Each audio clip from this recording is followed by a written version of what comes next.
Lynching Asghar وجاہت۔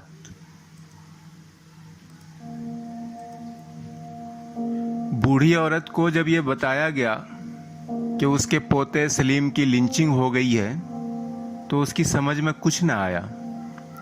اس کے سیاہ جھرریاں پڑے ہوئے چہرے اور دھندلی بے نور سی آنکھوں میں کوئی احساس ظاہر نہیں ہوا۔ اس نے پھٹی چادر سے اپنا سر ڈھک لیا۔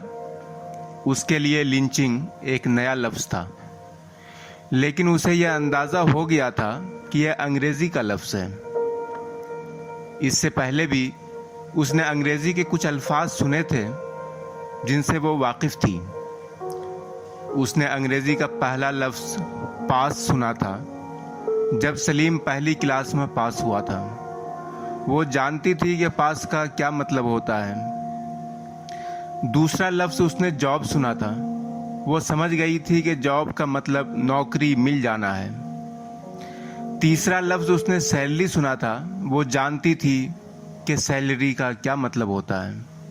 یہ لفظ سنتے ہی اس کی ناک میں توے پر سکتی ہوئی روٹی کی خوشبو آ جایا کرتی تھی۔ اسے اندازہ تھا کہ انگریزی کے لفظ اچھے ہوتے ہیں اور اس کے پوتے کے بارے میں بھی یہ کوئی اچھی خبر ہے۔ بڑھیا مطمئن انداز میں بولی، اللہ ان کا بھلا کرے۔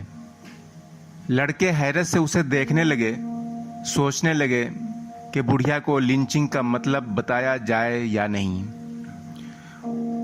ان کے اندر اتنی ہمت نہیں تھی کہ وہ بڑھیا کو بتا دیں کہ لنچنگ کیا ہوتی ہے۔